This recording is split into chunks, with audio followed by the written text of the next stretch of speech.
Right now, I mean, if you really think about it, the phone sitting in your pocket or the computer running this audio is just processing billions of calculations per second. Oh, yeah, easily. It's executing this silent, invisible war fought by a dozen different algorithms, Yeah, and they all have a single, unified objective, right? to keep your eyes locked on the screen. Exactly, for just 3 more seconds. We experience artificial intelligence almost exclusively as this ultimate engine of acceleration. It's the gas pedal. It is the gas pedal of modern digital life. It's designed to optimize your productivity, to, draft an email in 2 seconds flat, or to just flood your nervous system with a hyper-stimulating, never-ending stream of content. Right, it's always pushing for more, faster. Always. But what if its highest artistic purpose is to actually force you to take your foot off that pedal and completely stop? And that paradox is exactly what makes our source material today so vital.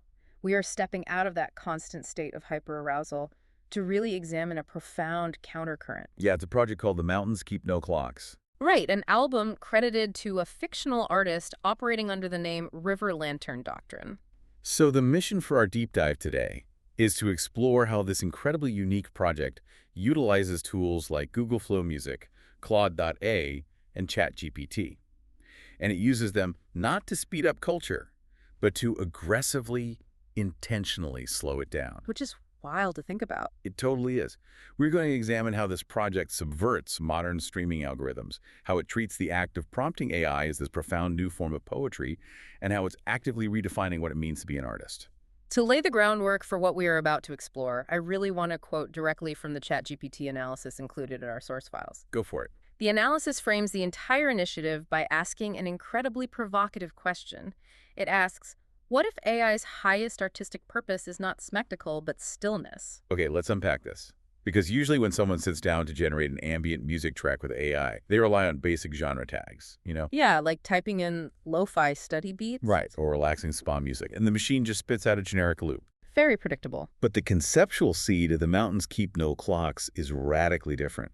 The creators bypassed genre entirely. Instead, the music is generated based on a highly intimate, meticulously detailed psychological profile of a specific character. That's the anchor of the entire album. It's a human protagonist rather than a musical style. Yeah. And the creators built this deeply textured life for this central figure, even though she remains completely unnamed in all the project notes. She is described in the source material as a bilingual Mandarin-English woman.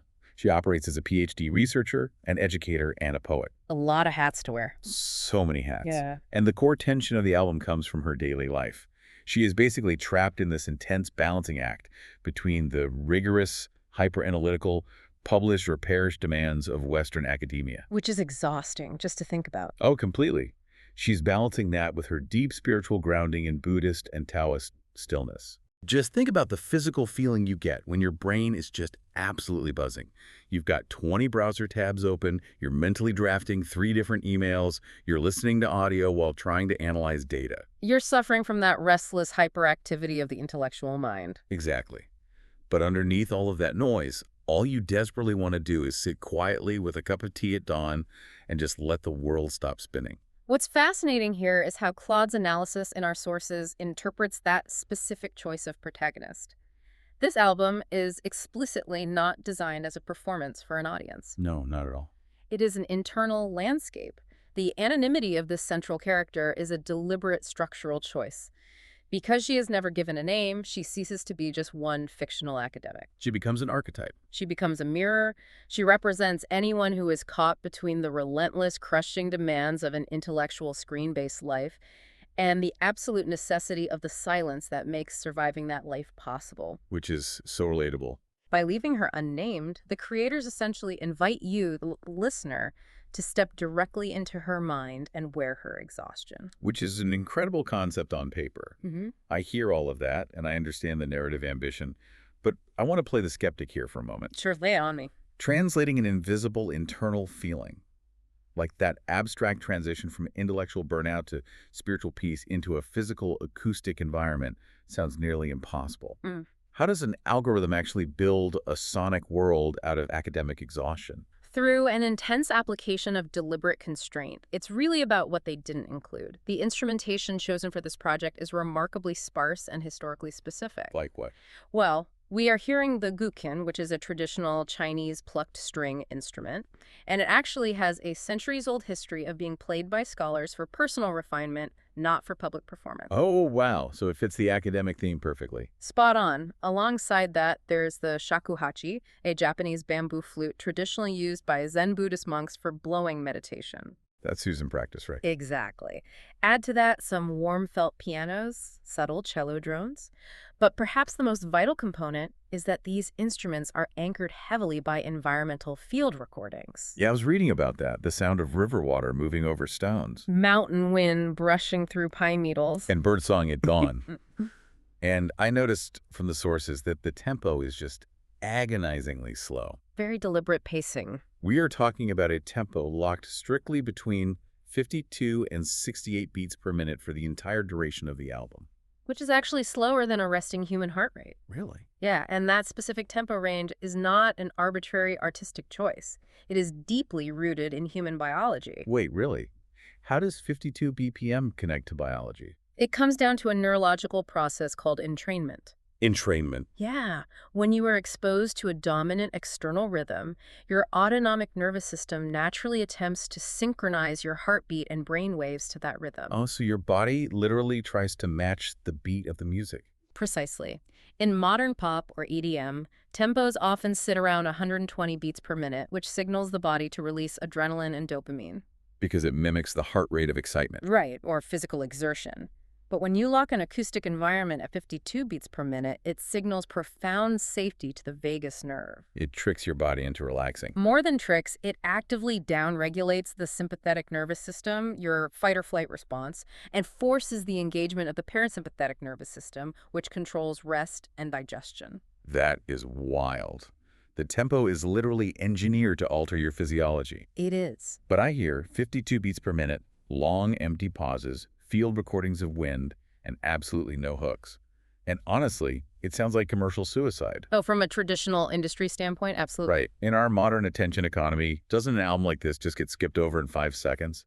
We are living in an era where pop songs are written to drop the chorus in the first 15 seconds just to secure a streaming payout. The TikTok effect. Exactly. Does this even function as music in that ecosystem? Or is it just an audio art exhibit? I'd argue it functions as an act of resistance. You just nailed the exact tension this project explores. How so? Streaming culture, as we know it, strictly rewards immediacy. It demands emotional hypersignaling. An algorithmically optimized track tells you exactly how you're supposed to feel within the first 3 seconds. So you don't swipe away to a different app. Exactly.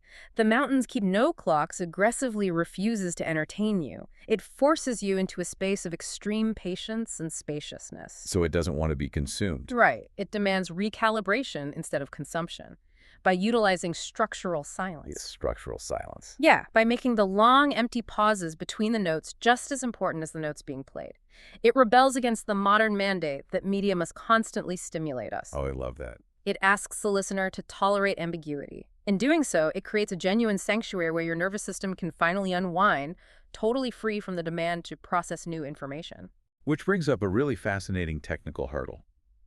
You cannot just open up an AI tool, type, make a sad ambient beat with a flute, and get something with this level of restraint. No, the AI would be so confused by that. Right, because the neural networks powering these tools are trained on vast oceans of existing music. Yeah. Which means their default setting is to prioritize conventional 44 pop structures, predictable chord progressions, and constant rhythmic urgency. The AI naturally wants to make something catchy. It's people-pleasing software. Exactly.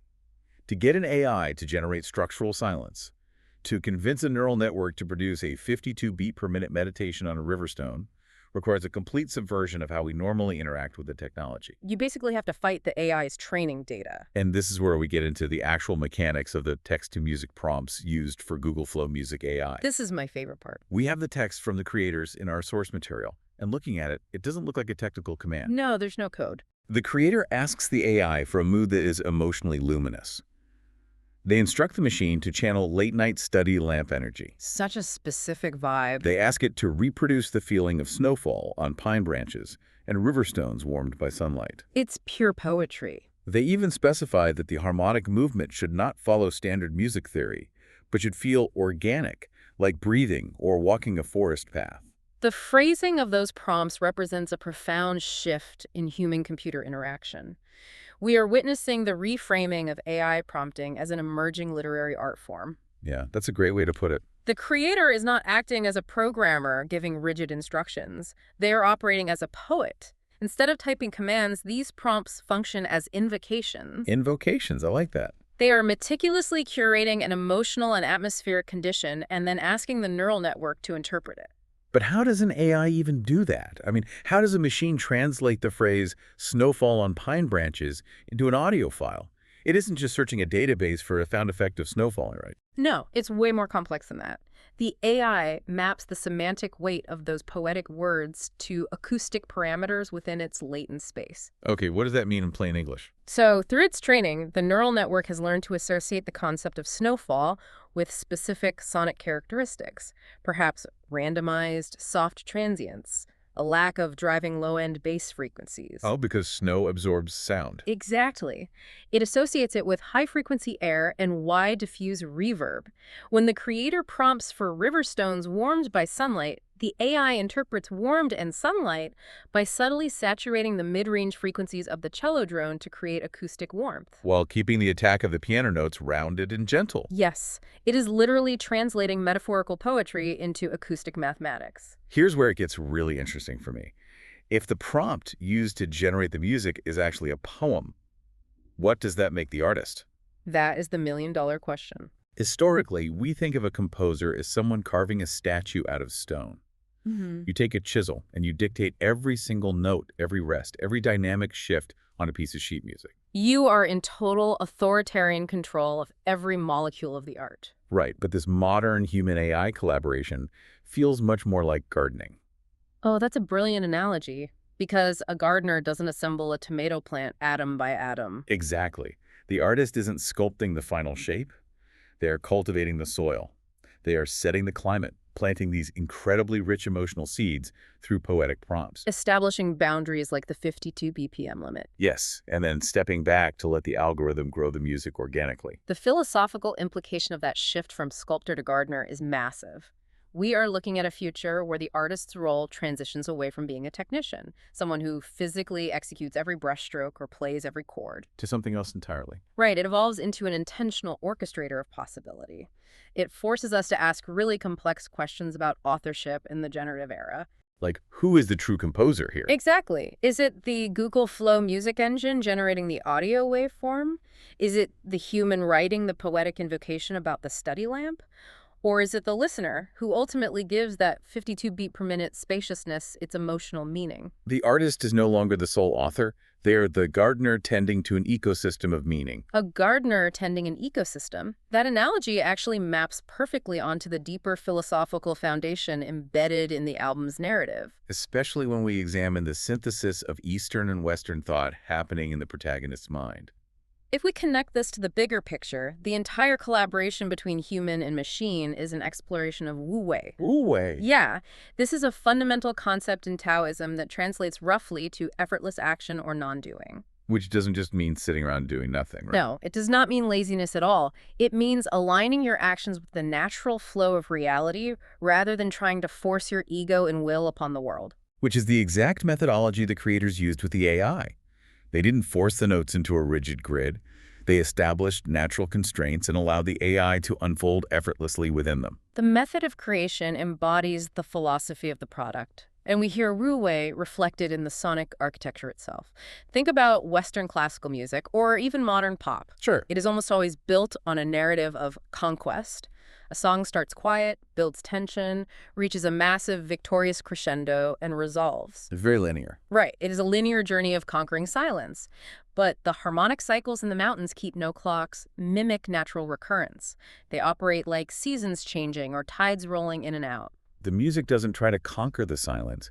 It coexists with it. Beautifully put. And that ties right back to the title of the album, The Mountains Keep No Clocks. That phrase carries so much weight. It really does. A mountain does not optimize its productivity for the fiscal quarter. A river doesn't care about your email notifications or your brutal academic deadlines. Nature operates purely through natural cycles, not through industrial mechanical timekeeping. The whole album is an attempt to turn that specific worldview into an acoustic reality. Now, creating something this conceptually rich, philosophically dense, and heavily integrated with advanced AI, you might assume this was produced in a massive facility. Oh, sure. You would picture a state-of-the-art recording studio in Los Angeles, backed by immense funding and a team of software engineers. But the reality is how this was made is one of the most wild details in our source material. Let's look at the actual tech stack the creators used to build this sonic world. Oh, this is great. It was assembled using Audacity 4, Yeah. and not even a stable release, but an alpha build of the software. An unstable alpha build, just wild. Running on an Ubuntu 26.04 Linux operating system. This is paired with consumer-tier AI like Claude and ChatGPT. We are talking about a rugged, entirely open source, easily accessible software environment. Using a buggy alpha build on a Linux system is a stark contrast to utilizing a hyper-polished, vastly expensive Pro Tools rig running on high-end Apple hardware. It proves that generating deep, spiritually nuanced, highly conceptual art doesn't require elite industry infrastructure or massive capital anymore. The tools to create profound beauty are essentially free and available to anyone willing to learn them. That democratization is not just a fun piece of trivia either. It is vital to the project's core identity. And it makes perfect sense when you zoom out and look at the broader context of where this album comes from. Oh. The Mountains Keep No Clocks is actually a single installment in a much larger initiative called the TATANKA project. The scale of TATANKA is staggering. It is a massive library comprising over 300 concept albums driven by an organization called Orchestra Americana. 300 concept albums. Yeah. And the vision behind this colossal undertaking is to create radically inclusive, matriarchal music that specifically honors indigenous and traditional wisdom from across the globe. And this particular album serves as a perfect reflection of that broader mission. What is crucial here is how it avoids cultural appropriation. That's a really important distinction. It is. It does not simply take East Asian spiritual aesthetics, like a bamboo flute, and use them as cheap decorative exotica laid over a standard Western beat. Which happens all the time in electronic music. Constantly. Instead, it centers a non-Western philosophical tradition at a structural, foundational level. Furthermore, it explicitly centers a woman's inner life. The unnamed protagonist. Right. She isn't just a muse for someone else's art. Her psychological reality is the entire emotional universe of the album. The TATANKA project is utilizing advanced generative AI to systematically center diverse global voices and spiritual traditions that the traditional commercial music industry often ignores or commodifies. It is a brilliant paradox.